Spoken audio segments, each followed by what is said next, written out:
Olá, doutora Ariana, boa noite. Boa noite, querida Luzmira. Como é que tu estás? Eu estou bem, obrigada, graças a Deus, com a doutora Ariana. Eu estou muito bem, graças a Deus.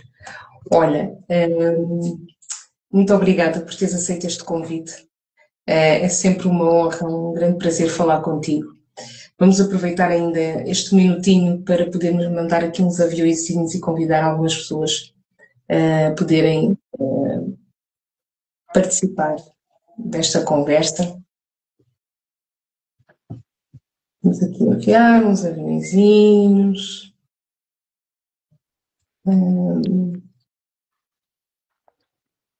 Também vou aqui aproveitar e fazer o mesmo.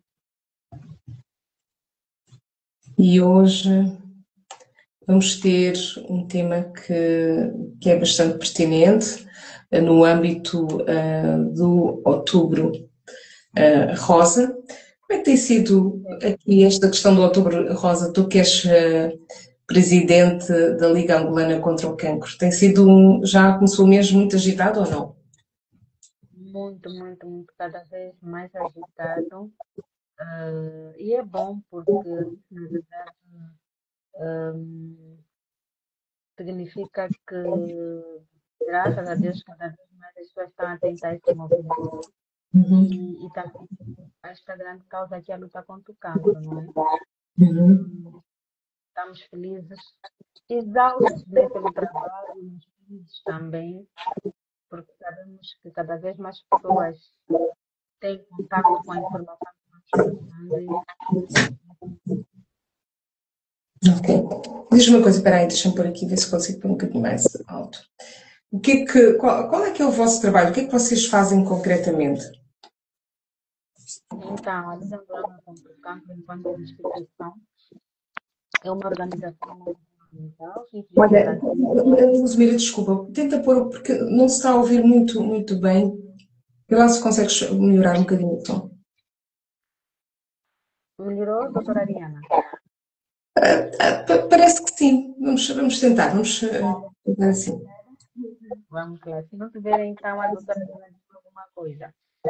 E temos como principal objetivo defender a causa dos pacientes oncológicos.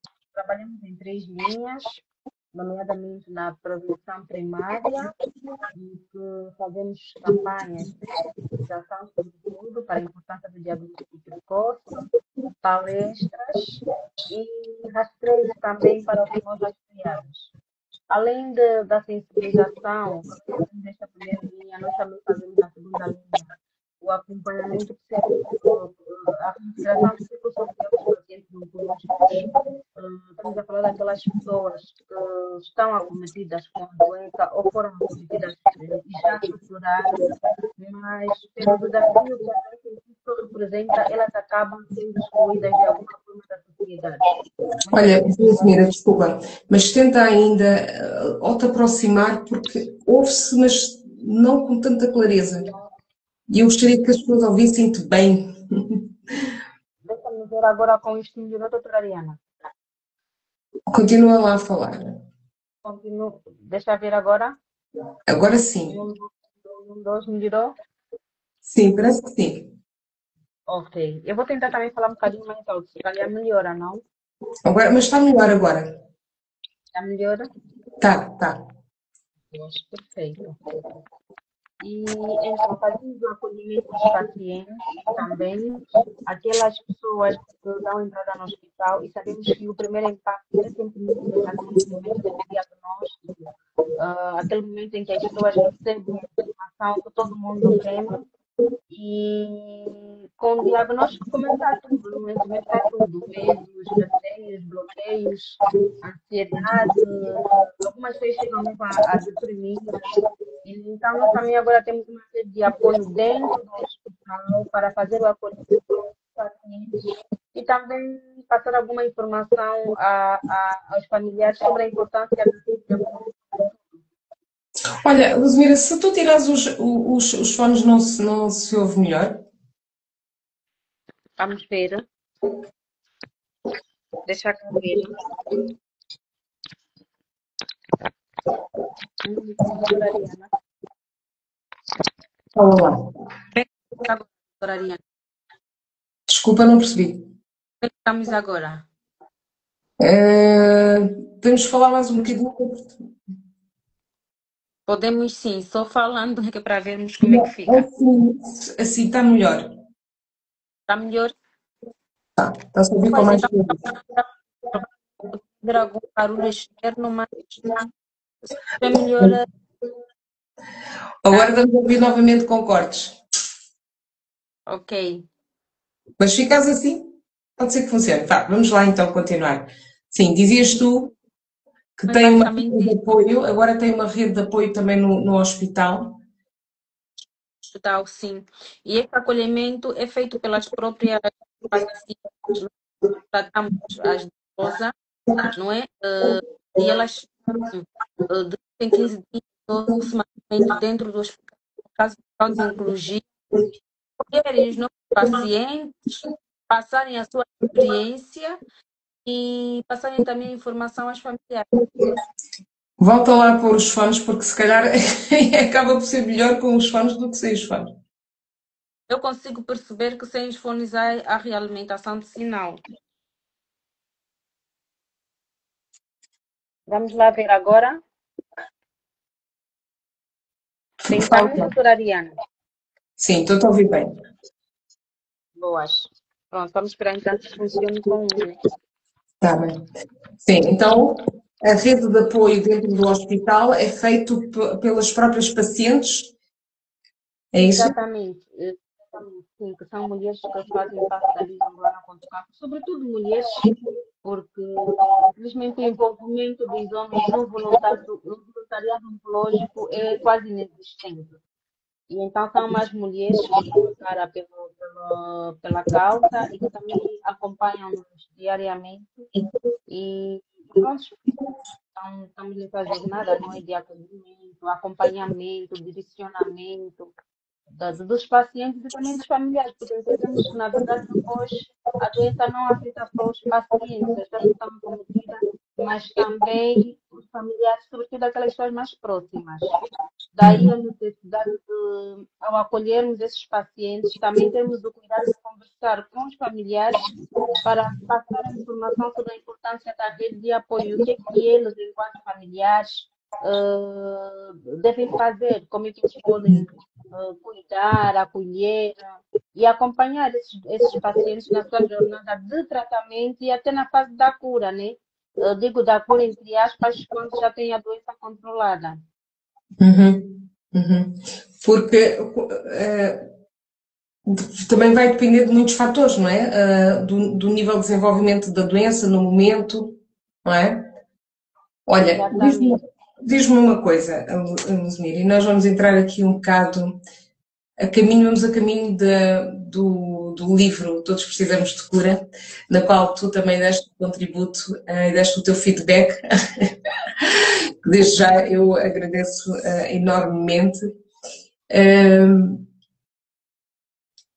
Tu que já estás a acompanhar, há quantos anos é que tu estás na Liga Angolana do Cancro? Contra o Então, cancro? eu estou na Liga Angolana contra o Cancro, eu faço parte da Liga Angolana contra o Cancro há 13 anos, né? Eu recebi meu diagnóstico há 14 e estou na Liga há 13. Uhum. Diz-me uma coisa, quais têm sido as razões ou quais têm sido os fatores que levam as mulheres, estas mulheres, a terem, a desenvolverem o cancro? Está diagnosticado, as pessoas sabem o porquê. Certo. Na verdade, doutora Ariana, o cancro é uma doença multifatorial. Existem vários fatores que levam a pessoa a desenvolver um cancro. Entre eles, os fatores genéticos, ambientais, o estilo de vida que também as pessoas levam, genéticos, são muitos os fatores. O que é que acontece? O que mais me preocupa é as pessoas não saberem o que é que nos levou propriamente a adoecer. Porque nós sabemos que o cancro é uma doença crônica, faz parte do grupo das doenças crônicas não transmissíveis e é uma doença silenciosa e tem a característica de ser maligna. Maligna por quê? Porque, na verdade, o cancro é um tumor é o crescimento ou a proliferação anormal das células do nosso organismo. Por N motivos, qualquer pessoa, em alguma fase da vida, pode desenvolver um cancro. O que vai acontecer? Na verdade, é que se vai formar uma massa em alguma parte do corpo, e esta massa é chamada de tumor maligno, porque tem a particularidade de ramificar outros órgãos. E o que acontece? As pessoas, quando estão acometidas com a doença, buscam vários motivos, desde os espirituais, psicológicos ou emocionais. E é isso que eu, às vezes, e cada vez mais, fico a analisar, e porque vi que é muito importante nós também termos um estilo de vida holístico, né? Em que buscamos manter o equilíbrio entre a mente, ou seja, o corpo físico, o corpo espiritual e o emocional. E essas pessoas, quando chegam no hospital, os médicos tentam buscar as causas que nós já conhecemos, né? Os fatores que eu também já mencionei.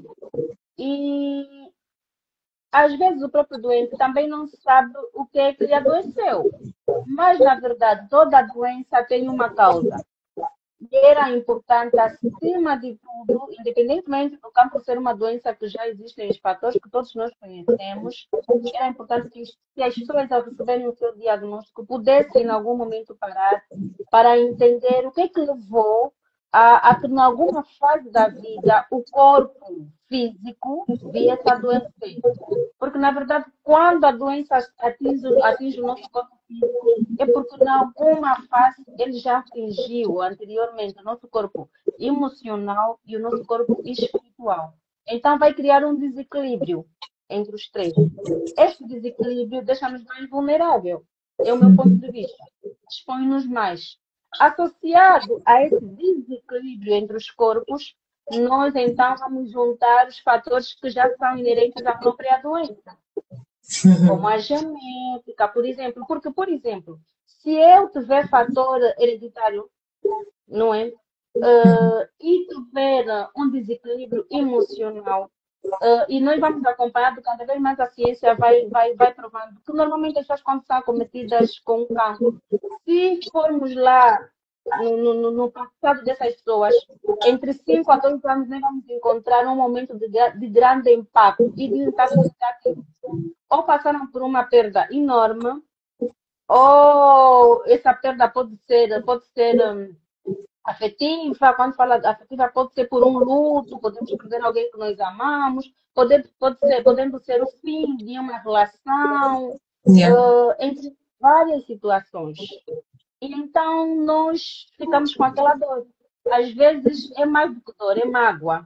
Ficamos muito tempo magoados e pensamos que estamos a gerir, né? Estamos a gerir, ok, eu tive esta perda, eu perdi alguém que eu amava muito, por um luto, ou por uma quebra de relacionamento, por um abandono, qualquer coisa, mas nós mentalizamos que nós temos que seguir adiante.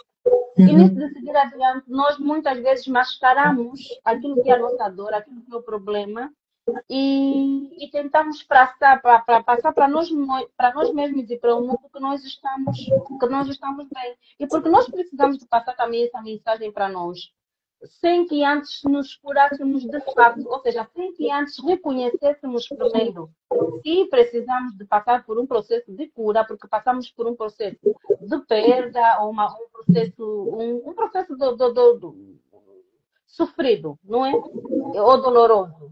E, de facto, precisamos reconhecer a necessidade de nos curarmos completamente daquele momento. Só depois de passarmos por este passo é que nós podemos começar a ver estratégias para a superação da doença que nos acometeu.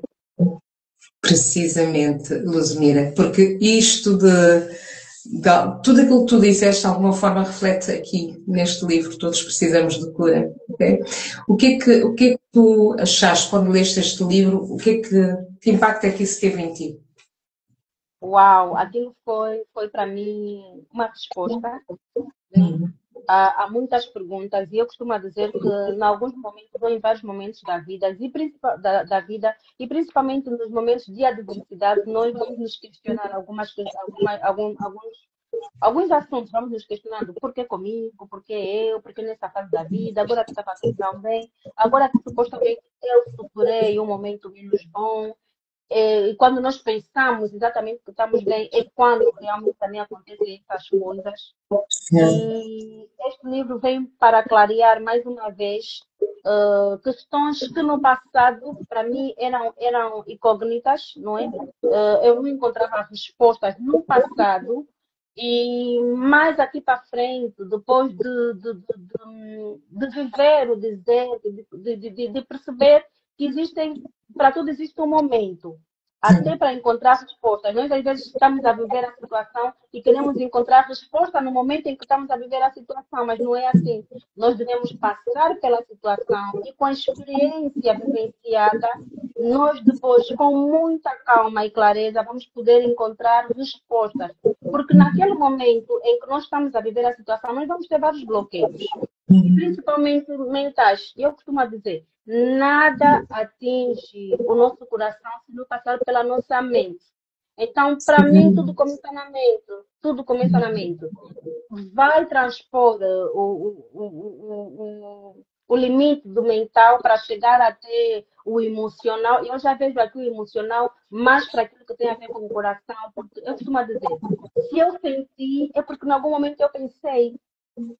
Então, quando eu penso, eu sinto, e independente do que eu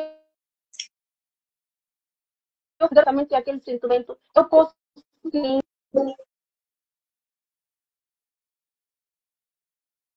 Olha, tá aqui um bocadinho, a rede está um bocadinho má. Exatamente. Pronto, não consegui lhe ouvir, doutora Ariana, porque estava a entrar uma chamada. Está bem, está bem. Pronto. Então, Mas é precisamente isso. É mesmo, tudo aquilo que tu disseste é aquilo que eu tentei espelhar exatamente. no livro. E aqui, pronto, isso toca-me imenso ouvir uma pessoa que superou, não é? Que superou esta luta com o cancro. Tu sabes me dizer, porque tu disseste provavelmente 2, 3 anos antes da pessoa descobrir que tem o cancro, pode ter passado por uma situação traumatizante que lhe pode ter impactado a sua vida a nível mental e emocional. Tu sabes, no teu caso, o que é que te aconteceu? Tens consciência do que é que terá acontecido? Tenho consciência. Podes falar sobre isso? Estás à vontade para falar sobre isso? Queres falar sobre isso? Sim, tenho consciência. Na verdade, foi um processo que já ia decorrendo, né, durante algum período. Eu sou a segunda filha entre 5 irmãos. A minha irmã mais velha casou-se muito cedo mesmo, saiu de casa e eu passei a ser a mais velha de casa. Não a mais velha entre os irmãos, mas a mais velha de casa. Sim. Logo, muita responsabilidade recaiu sobre mim. E além de muita responsabilidade que caiu sobre mim, enquanto mais velha da casa naquele momento, eu também tinha comigo, carregava comigo aquele peso de que a minha irmã casou-se muito cedo e eu tinha medo de também acontecesse comigo, né? E depois, nesse processo, o meu pai ficou muito doente. O meu pai ficou muito doente e por um período eles tiveram que ausentar-se do país para fazerem tratamentos fora do país, porque infelizmente não encontrávamos respostas que nós precisávamos na altura e eu vivenciei aquilo tudo. Eu tinha que ser a mais velha da casa, eu tinha que ser a mãe dos meus irmãos, eu tinha que fazer um papel que na verdade não era meu. E eu, na altura, estudava, era aluna universitária, estava no meu primeiro emprego, estava a começar a trabalhar e era uma responsabilidade muito grande, era um peso. E eu cobrava-me muito porque eu tinha. Eu devia ter, na altura, 25 anos, por aí. Eu tinha, e já aos 25 anos também já é aquela fase que nós mulheres estamos aqui a nos preparar, já começamos a pensar em ter a nossa própria vida, em pensar um pouquinho mais no casamento, numa relação mais séria e tudo mais. E vivenciando aquela situação, tive que parar, porque a prioridade era a minha família. E sempre será a minha família. Eu tinha que ter, tinha que estar ali com os meus irmãos e tinha que poder acompanhar à distância também a situação dos meus pais. E todo esse processo bloqueou-me, e em alguns momentos eu me senti que a vida estava a ser injusta comigo, sentia que a vida estava a ser injusta porque eu sempre fui muito família, sempre fui muito dedicada, sempre fui, busquei servir, né, e servir aos outros. Eu comecei, na verdade, as pessoas conhecem a Luzimira, que é uma ativista social, que é alguém que é muito ligada a causas filantrópicas, e isso já começou muito cedo. Desde os 16 anos eu sou cristã católica e legionária de Maria. Enquanto legionária de Maria, eu tinha como principal objetivo, nós, os legionários de Maria, apoiar as pessoas em condições de vulnerabilidade. Eu já trabalhava com doentes na altura, aos 16 anos, 17, ali, já cuidava dos idosos no lar da terceira idade, no Beiral, enquanto legionária.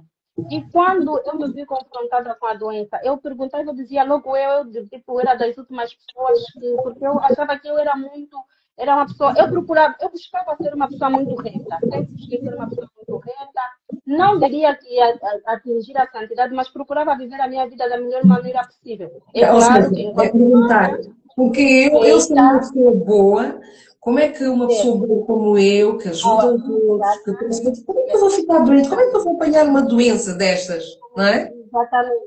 Só não sabia que, afinal, que havia um propósito em tudo isso. Não sabia, e naquela altura eu não tinha como pensar em propósito. Eu só pensava que era uma desgraça, era uma situação menos boa, era uma adversidade, e tu estava passando por uma tremenda aprovação. Sim. E não tinha cabeças para pensar nem estratégias de superação e nem em propósito sequer. Mas quando é que tu começaste a perceber que isto que te aconteceu poderia ser um propósito? Quando é que tiveste essa. Quando é que ficou claro para ti que era um propósito? Ficou claro para mim que era um propósito quando eu comecei a frequentar a oncologia, verdadeiramente, para fazer os meus tratamentos. E depois eu fui confrontada, eu não tinha noção que as crianças também padecessem de cancro, né? Yeah. E eu acho que o meu grande impacto é que a minha ficha realmente caiu quando eu comecei a ter contato com as crianças. Porque quando eu fizesse quimioterapia, eu sempre tive uma estrutura, uma fisionomia assim, muito, como é que eu digo? A minha constituição é tudo muito física, é tudo muito pequenino, sempre foi assim. Yeah. E o que que acontecia? Eu olhava para aquelas crianças, já estava naquela fase de questionar porque ele, porque comigo, e porque me achava uma pessoa boa e achava que essas coisas não acontecessem com as pessoas boas. Yeah. Mas quando eu me deparei com as crianças, eu tive que parar e dizer, uau, epa, quem sou eu? Né? Eu vou já admitir que enquanto adulta já sou pecadora e somos todos imperfeitos e não sou melhor que ninguém e nem gostaria também, epa, não estamos aqui para ser melhor que os outros, estamos para ser melhor que nós mesmos. E eu perguntava, por que que uma criança, se pode acontecer com uma criança, por que que não pode acontecer comigo? Por que que não pode acontecer na minha casa? Se acontece na casa do vizinho, por que que não pode acontecer na minha família? Se acontece na família do outro? Eu não sou melhor que ninguém, independentemente de buscar viver a minha vida dentro de um padrão de seriedade e de rigor, não sou melhor que ninguém. E então eu olhava para aquelas crianças e senti que tinha que fazer alguma coisa para mudar aquela realidade para que ninguém, se possível, ninguém passasse por aquilo que eu estava passando, porque era muito sofrido. Porque quando eu fui fazer as quimioterapias, eu era muito jovem, na altura em que eu fui diagnosticada com cancro da mama, especificamente para o cancro da mama, eu fui em um grupo assim éramos muito poucas jovens mesmo. E as senhoras já de idade, que naquela altura já era esperada as mulheres idade a partir dos 40, 50 anos estarem a passar por esse processo, olhavam para mim e como eu era muito pequenina, elas até nem pensavam que eu tinha a idade que tinha. Para ela é como se para elas era como se eu tivesse 16, 15, por ali dos 8. E então quando olhassem para mim, porque essa menina tão jovem que devia não ter filhos, devia estar a viver a vida. E eu fazia as mesmas perguntas ou as mesmas questões com as crianças.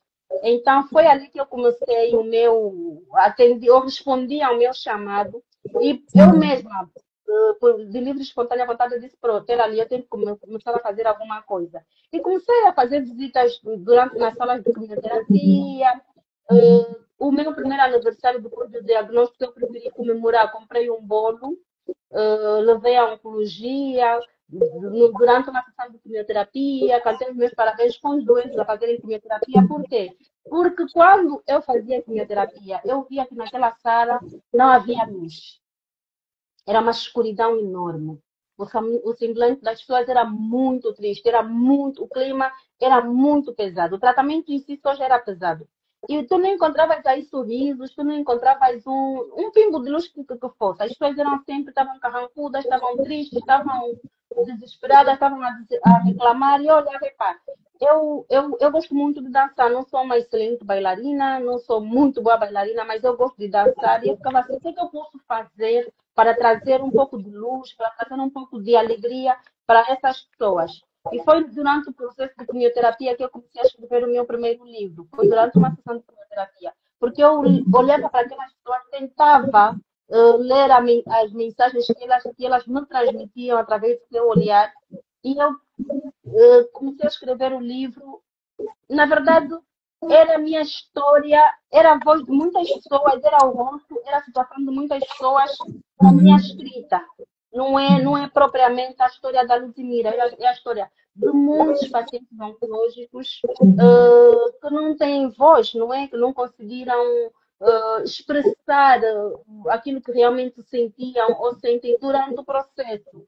Olha, Então, quando eu comecei a escrever, eu disse, pronto, eu vou escrever um livro, vou lançar um livro, vou tentar passar a minha experiência, mas no sentido de ajudar as pessoas a tentarem encarar este processo com mais leveza, independentemente das dificuldades, dos obstáculos que nós também atravessamos, porque não é mesmo fácil, mas tentar fazer perceber que nós precisamos de superar, aceitar que estamos a passar por um processo que qualquer pessoa, somos nós os escolhidos por algum motivo, e como eu, são outros, e nós temos que aceitar. A vida é assim, são coisas que nos ultrapassam. E eu também ali comecei a perceber que existem questões, existem perguntas, existem sempre situações que nós não vamos ter respostas na hora, e precisamos de viver o processo, e é para mais lá na frente perceber o que é que se passa. olha, Luzmira, eu queria ainda voltar a este ponto que tu dizes que foi, pronto, passaste por esse processo antes de perceberes que estavas doente, não é? Por estas aprovações ou por este processo em que assumiste muita responsabilidade muito Fiquei cedo. muito magoada, fiquei muito magoada com a vida, não diria com os meus pais, porque senti que a vida estava a ser injusta comigo. Fiquei muito magoada. Eu sentia mesmo carregadíssima. Mas no momento eu não sentia aquela mágoa toda, não sentia que estava carregadíssima. Mas quando Precisamente. eu recebi o meu diagnóstico, eu olhei para mim, avaliei, fiz uma introspecção e tentei ver todos os ângulos da minha vida e comecei a perceber que eu estou muito magoada, eu estou muito triste. Eu estou com um peso muito grande no meu coração. Eu preciso de tentar descarregar todas essas energias negativas. E o que é que eu fiz? Eu falei com a minha mãe no dia a seguir ao diagnóstico e pedi à minha mãe que fosse comigo à igreja, que eu precisava de me confessar ou de conversar com o padre. E fomos à igreja. Logo no dia a seguir ao meu diagnóstico, encontramos por acaso um padre e expliquei. Eu disse: olha, recebi um diagnóstico de cancro, mas eu preciso falar com o padre porque eu sinto isso. Eu estou muito magoada com a vida. Yeah. Eu sei que os meus pais não tiveram culpa nenhuma porque foi uma situação da vida e nós, enquanto adultos, temos que assumir as nossas responsabilidades. O que eu fiz foi assumir a minha responsabilidade, mas isso de alguma forma magoou-me. Não foram os meus pais, não foi a minha família, foi a própria vida, foi o percurso que a minha vida tomou, sei lá, o percurso que eu segui, que deixou-me magoada.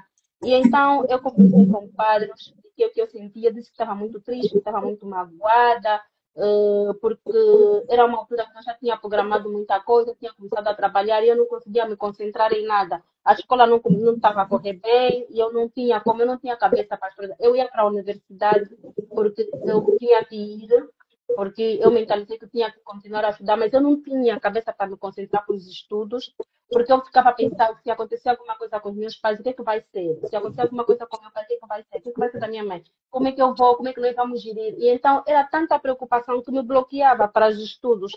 Eu ia para o trabalho porque tinha que ir, mas não era, já não era a mesma pessoa, porque estava a viver uma situação em que eu não podia passar aquilo para a minha empresa, porque dentro da empresa eu era uma profissional para trabalhar. Mas era alguém que precisava, que estava a passar por um momento muito difícil e que eu não tinha com quem falar. Também cometi um grande erro, não pedi ajuda, não busquei ajuda. Eu me fechei no meu processo, Uhum. e porque achava que estava a gerir. Eu pensava que estava a gerir da melhor Yeah, maneira. Não yeah. busquei ajuda, Olha, porque achava que não Yasmina, precisava. deixa-me perguntar o seguinte, ok, quando, quando os teus pais se aperceberam disso, eles aperceberam-se também de como é que tu estavas a sentir, eles viram que talvez por causa deles terem sido embora, puseram uma responsabilidade muito grande em cima de ti, eles conseguiram perceber isso? Como é que foi? No momento em que fomos para a igreja e falamos, a minha mãe ficou assim, né? Não pensava, nunca ninguém pensou. E pronto, falei muita coisa, falei um bocadinho da minha adolescência, falei um bocadinho de como é que foi a minha vida, não é? E ela não esperava, porque eles nem sequer deram-se conta do que estava.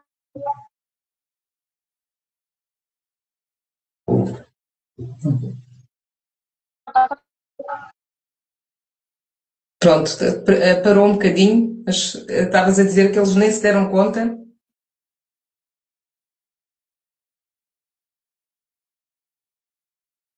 Deixei de te ouvir, deixamos de te ouvir.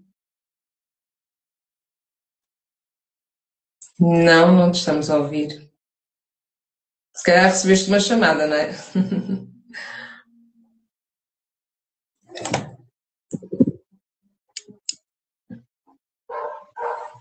Vamos ver se. Peço desculpa, foi uma vez. Já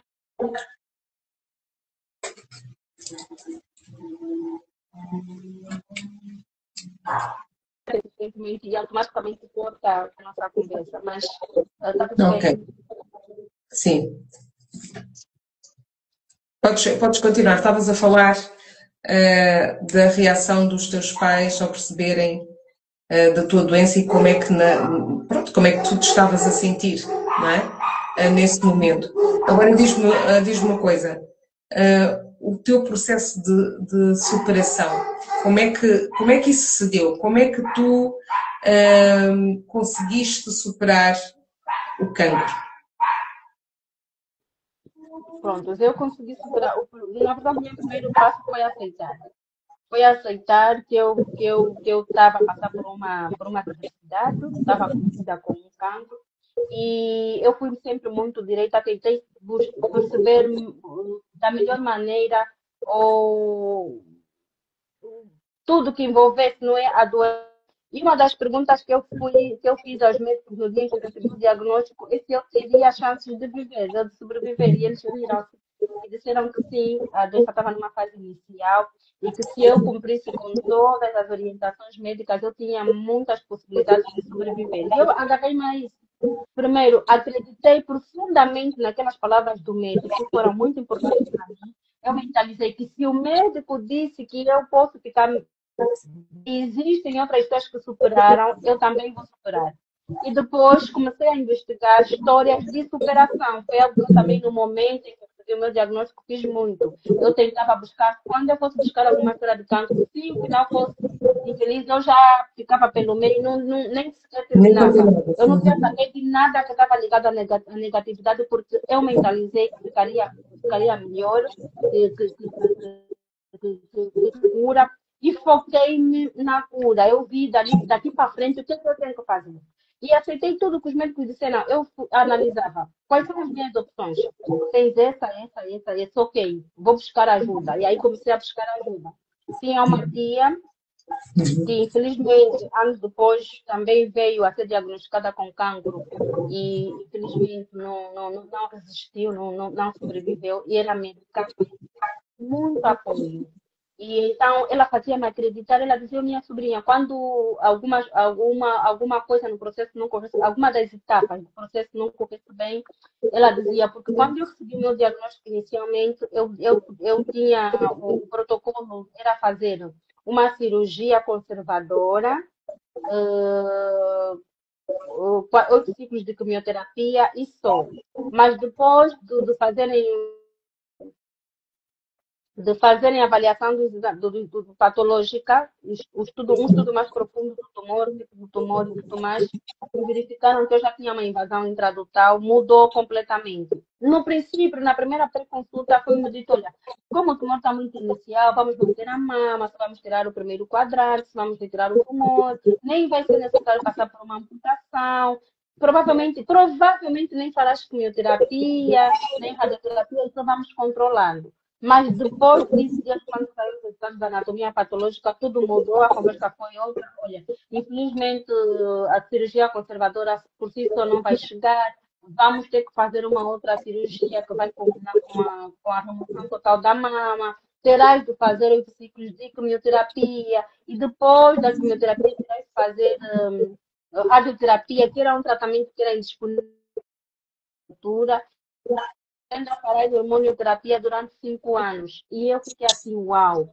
Eu já estava feliz, já me disseram que era só uma cirurgia conservadora, agora tudo isso de repente era muita informação para mim.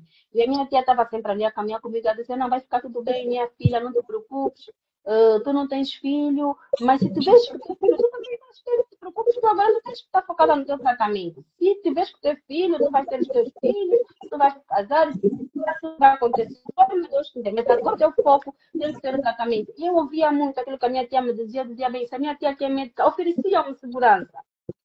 Oferecia-me segurança. Se a minha tia que é médica me diz isto e os médicos me garantem, então eu só vou cumprir com aquilo que os médicos me dizem e vai ficar tudo bem. Eu mentalizei que aconteça o que acontecer, vai ficar tudo bem, porque eu falei ao caso para que as coisas de facto corram bem. Yeah. E independentemente de haverem obstáculos, percalços e tudo mais, eu fui superando etapa por etapa. Uhum. Etapa por etapa, cada obstáculo, cada etapa do tratamento, com os seus desafios, uns mais difíceis que os outros, eu fui superando paulatinamente. E é isso que nós também precisamos perceber, um dia de cada vez. Uma pode vencer, assim, como é que eu digo, de repente tu estás acometida e achas que do dia para a noite também já vais vencer a doença. São etapas. Então vamos primeiro, vamos aceitar que é um processo que tem várias etapas e que nós devemos viver cada uma delas, aproveitar as experiências, as lições que cada uma delas também nos vai trazer e entender que está na base de viver um dia de cada vez. Olha, Luzmira, diz-me uma coisa. Depois de teres lido o livro, qual foi a parte que mais te tocou e que tu dizes ou que tu aconselhas a outras pessoas que estejam neste momento a atravessar um momento difícil? Qual foi a parte que tu leste e que tu pensaste, uau, isto aqui outras mulheres precisam de saber, de ler isto? Na verdade, foram várias, doutora Ariana, e eu gostava só de ler aqui uns 2 parágrafos. O primeiro capítulo, que é uma introdução, que eu achei muito boa essa introdução, que diz: vivemos num mundo onde a dor se tornou normalizada desde cedo. A sociedade ensina-nos a ser resilientes, a seguir em frente, a ignorar o que nos magoa e focarmos no futuro. Mas será que ao ignorarmos a dor, ela desaparece? É uma questão. E fez-me refletir, fez-me voltar ao passado. Yeah. Ou será que a dor reprimida se transforma em algo maior, mais profundo e por vezes invisível até mesmo para nós? E de facto foi o que aconteceu comigo. Eu reprimi uma dor durante muito tempo, daquilo que eu disse, mascarei, essa dor foi um gatilho para ativar. Provavelmente eu já tinha alguma predisposição genética para desenvolver o cancro, e aquela dor que transformou-se em mágoa foi um gatilho que ativou essa doença. E acredito que na mesma condição são muitas pessoas.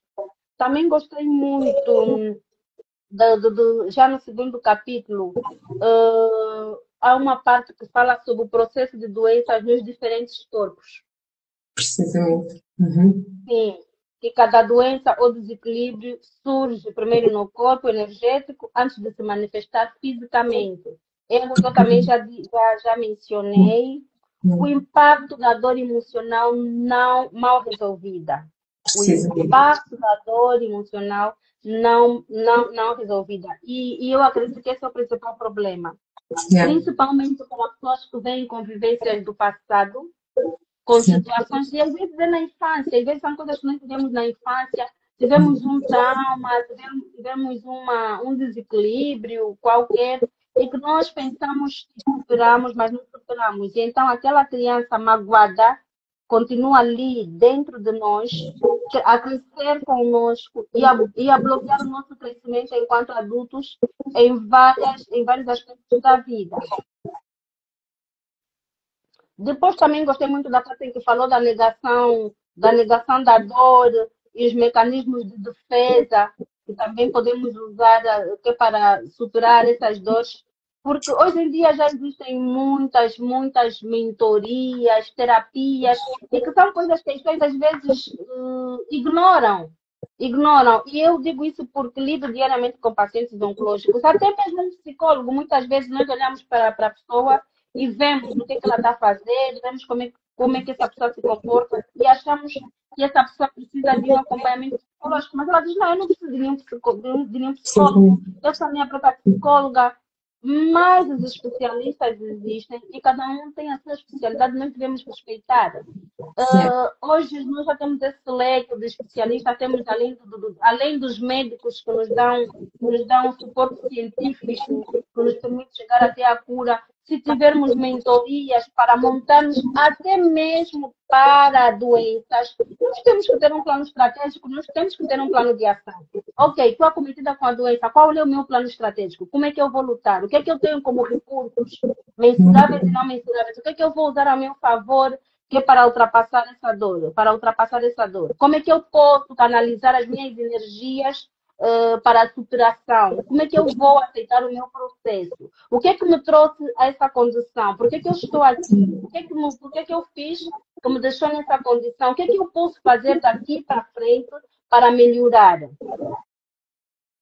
Então, são essas situações que muitas vezes as pessoas desconhecem e que faz toda a diferença. Lá no passado eu não tinha consciência dessas coisas, vim aprender mais aqui para frente e acredito que fez uma diferença muito grande naquilo que é a minha sobrevida e com qualidade, porque muitas vezes as pessoas olham para mim com o diagnóstico que eu tenho ou que eu tive inicialmente e com o prognóstico que eu tive também.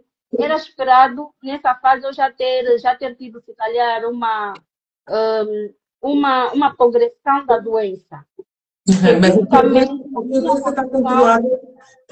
Mas felizmente, graças a Deus, tenho estado em remissão durante esses anos todos. Há mais de 12 anos que eu tenho remissão da doença. E agora que tenho todas essas ferramentas ao meu favor, é claro que eu vou usá-las e da melhor maneira, eu vou sempre procurar buscar todo o apoio, todo o suporte. Isso não significa que tudo isso fará com que a doença não esteja aí, a doença está, é uma doença crônica, mas que me vai permitir viver longos anos ou mais anos com qualidade de vida.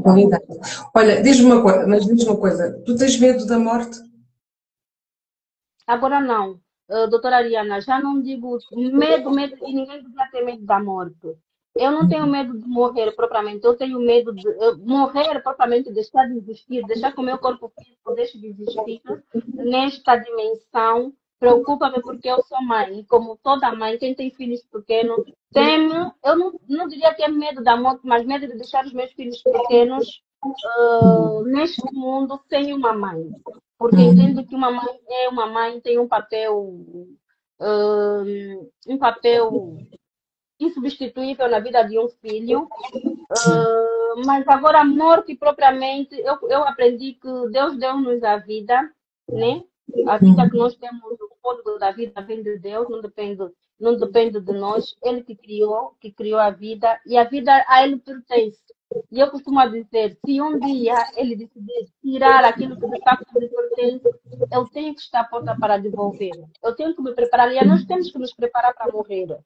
Porque, infelizmente, a morte é uma certeza que todos temos. Ninguém vai ficar neste mundo para sempre. Para sempre. É claro que eu quero poder viver pelo menos mais uns, se forem mais uns 40, eu já me dou por satisfeita. Mais 40 anos, para mim, seria ótimo. Mas isso não depende de mim, não depende também dos médicos. Nós vamos fazer o que tiver ao nosso alcance para que, de facto, eu possa e qualquer pessoa possa viver longos anos de vida. Mas agora, o momento do fim da nossa vida nesta dimensão não depende de nós.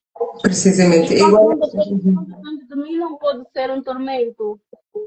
Não, de facto não precisa ser também um tormento, mas a questão é que nós falamos muito pouco sobre essa passagem. E ela passa a ser quase como um tabu, assustadora, porque é o medo do desconhecido. Eu costumo brincar que nós todos queremos ir para o céu, mas ninguém quer morrer. Né? Mas de facto é a preocupação de deixarmos aqueles que são mais vulneráveis bem, para que eles possam seguir, mesmo nós já não estando aqui. Mas eu também acredito, e eu acho que o teu caso de superação tem a ver com o facto de seres uma mulher de fé, de seres uma mulher positiva, de seres uma guerreira, de não teres desistido.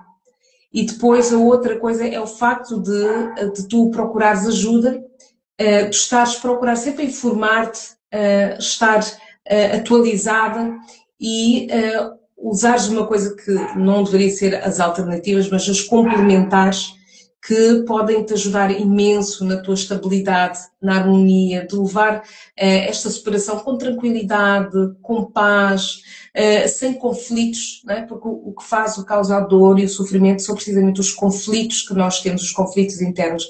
E quando nós aceitamos, que foi também uma coisa que tu disseste muito bem, ao aceitarmos, é mais fácil continuarmos a jornada. Ao nós percebermos que a nossa alma, o nosso espírito é imortal, é mais fácil de continuarmos esta jornada. E depois uma coisa que eu achei também muito bonita é de tu teres visto esta doença como um propósito, uma missão de poder ajudar os outros, em vez de desesperares, em teres de ficar zangada com Deus, em vez de lhe teres virado as costas e esperar a morte, não. Tu agiste, tu pegaste em tudo aquilo, como se fosse pegaste em ti e voltaste a colar uma fênix a sair das cinzas. Eu sei conheço a tua história, que foi um facto de teres conseguido ter 2 filhos lindos quando pensaste que não irias ter, o superar o abandono de te terem deixado, pelo facto de estar doente. Quer dizer, isso faz, para mim, tenho uma grande admiração por ti, pela tua história, pelo teu processo de superação.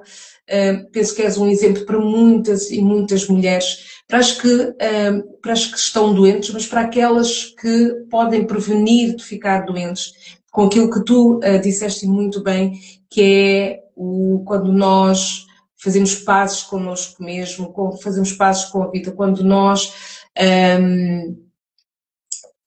superamos as nossas mágoas, superamos as mágoas, as tristezas, porque são elas de facto que vêm do invisível para o visível, elas manifestam-se mesmo antes de se manifestarem a nível físico, e se nós conseguirmos limpar tudo aquilo que pode vir a aterrar, que pode vir a estacionar em algum canto do nosso corpo, essa é a melhor prevenção, é sermos felizes, é sorrirmos, é sermos gratos. A gratidão também é um sentimento bonito que nos ajuda a superar as dificuldades da vida. Portanto, eu acho que tu és um exemplo,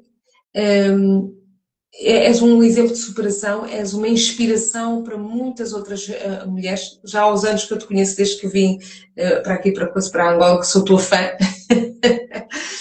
E continuo a dizer, e não me canso de dizer, mas se tu tivesses que aconselhar este livro para outra mulher, as mulheres ou para outras pessoas que estão a atravessar por esta fase do cancro, porquê que este livro pode ajudar nos seus processos de superação?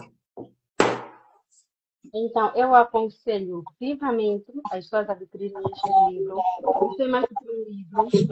Isso para mim, eu diria que é um manual, é um guia de vida, porque tem um conteúdo muito rico, que nos ajuda a todos a descobrir os nossos processos, os nossos momentos, aquilo que de facto.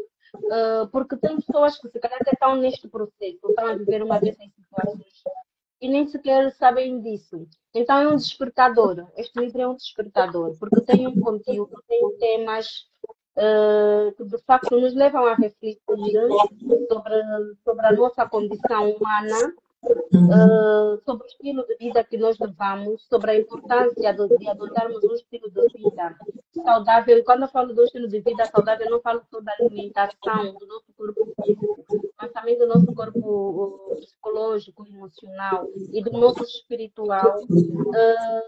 Aqui no livro também nós podemos algumas orientações. Deixamos-te ouvir, Luzmira. Luzmira.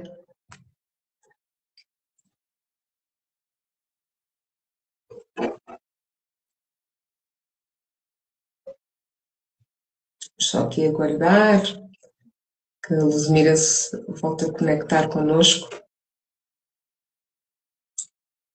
É muito insistente, a pessoa que está ligando para mim, tem aí alguém a ligar também. Então, as técnicas de libertação de traumas que nós também podemos encontrar aqui no livro, entre elas a respiração consciente, que é algo que eu gosto muito, que é muito importante que nós não valorizarmos a respiração consciente. Que é grátis, que nós temos que é grátis. E que é grátis, é verdade, que é não grátis. Invasiva, não invasiva. As práticas de autocura, método prana também como ferramenta para curar o corpo, que é muito importante. Era bom que as pessoas pudessem ter contato com este método prana. E entre outras coisas. Entre outras coisas, muita coisa boa. Não, eu acho que só tem mesmo a acrescentar. Não se perde nada. E pelo valor que custa, eu recomendo, porque se eu pudesse ter tido um livro igual, acredito, há 13, 14 anos antes do meu diagnóstico, teria feito uma diferença muito grande nas decisões que eu tomei. Se bem que também eu, graças a Deus, sempre tomei, durante o meu processo, consegui tomar as decisões mais certas, tive a melhor orientação, tive todo o apoio da minha família, dos meus amigos, que me permitiram ter os pés bem assentes no chão e poder tomar as decisões mais certas possíveis. Mas acredito que se tivesse tido o contato que eu tenho hoje e o conhecimento que eu tenho hoje, seria diferente e eu teria sofrido menos. E a outra coisa que também é muito importante, que gostei bastante aqui do livro, é o capítulo que falou sobre a criança ferida que existe dentro de nós e o caminho para a cura interior.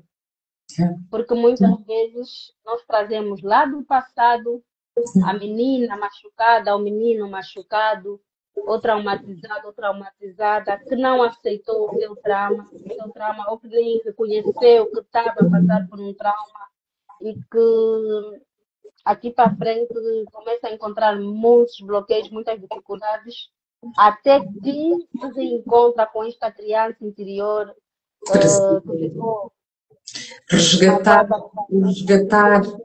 ainda vive dentro de nós. É o resgatar dessa criança, é o nós conseguirmos olhar para dentro, porque todos nós ainda temos essa criança dentro de nós, e irmos lá buscar no sítio em que lhe deixamos ou que lhe abandonamos, ou que ela se sentiu sozinha, e trazermos para este ano 2025, agarrarmos essa criança, cuidarmos dela, tratarmos dela e ela perceber que não precisa de mais estar assustada, não precisa ter medo, porque nós adultos vamos tomar conta dela. Né? Então, todos nós devíamos ir buscar essa criança, não interessa que idade nós temos, todos nós temos essa criança interior que nos acompanha toda uma vida e ela merece ser abraçada, acarinhada, mimada, tudo aquilo que ela não teve a possibilidade de receber numa determinada fase da vida. Nós hoje, adultos, conscientes, nós sabemos que nós podemos cuidar dessa criança, ok? Luzmira, nós estamos aqui a caminho de 1 hora, é sempre um prazer falar contigo. Que mensagem é que tu queres deixar a todas as pessoas que nos vão ainda ver e ouvir? Então, a todas as pessoas que nos vão poder ver, que nos estão a ver e que nos vão poder ver a posterior ou ao futuro, dizer que se estiverem a passar por uma diversidade, entendam que a vida não termina com uma diversidade, nem se vive. Às vezes essa diversidade é um caminho, é um novo caminho, é um trampolim que nos vai permitir desbloquear situações, momentos que nós vivemos em nossa vida, que estão ali a causar algum transtorno que nós nem reconhecemos, mas só passando por esses momentos é que nós vamos começar a perceber e a ter as ideias mais claras do que é que nós queremos para nós mesmos. E que comprem o livro, é um livro muito bom, é um livro que recomendo, não é por ser a doutora Ariana, por ser uma pessoa conhecida, por ser uma pessoa amiga, é mesmo porque é um livro riquíssimo, com um conteúdo muito bom mesmo, e que o valor nem sequer faz jus àquilo que está aqui, porque são conhecimentos que nós vamos carregar para a vida, são conhecimentos que nós vamos carregar para a vida, e leiam o livro na íntegra, leiam com os vossos familiares, escolham um capítulo, leiam para os filhos, recomendem aos vossos amigos a investigarem sobre os temas que também aqui estão, porque são de facto temas bastante pertinentes e que de facto nos ajudam muito a viver a nossa vida da melhor maneira possível. Então, muito obrigada, doutora Ariana, pelo carinho, muito obrigada pelo convite. E conte sempre comigo para contribuir de alguma forma na sua jornada. E obrigada por ter escrito este livro tão rico, que com certeza me tem também ajudado de alguma forma, independentemente de já estar muito aqui à frente do meu processo, mas ainda assim eu leio o livro e cada vez que eu leio o livro eu consigo voltar ainda para o meu passado e ver que ainda tem coisas que eu também pensava que já tinha superado, mas que afinal de contas ainda não estavam superadas, porque na verdade em todo momento sempre precisamos de cura, todos precisamos de cura. Há sempre alguma parte, se não for da alma, da mente, do corpo, que precisa ser curado. E é importante nós admitirmos que é normal. Nós somos humanos, nós passamos por traumas, passamos por situações, por decepções, e é normal que passemos por este momento de cura. E então vamos buscar esta cura, que na verdade todos precisamos. Querida Luzmira, João, ser de luz, presidente da Liga Angolana contra o Cancro, muito obrigada pela tua presença, pela tua partilha.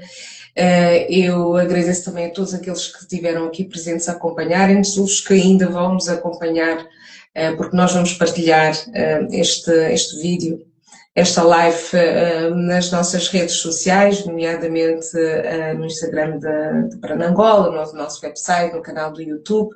Eu espero também que a Luzmira possa partilhar estas partilhas que são riquíssimas e que com certeza vão inspirar muitas outras pessoas que estão a atravessar momentos difíceis. Eu agradeço a todos, agradeço de todo o coração, desejo a todos uma noite feliz e até à próxima em 1 hora com a terapeuta. Obrigada, Luzmira. Obrigada, Adriana. Até já. Deus. Obrigada.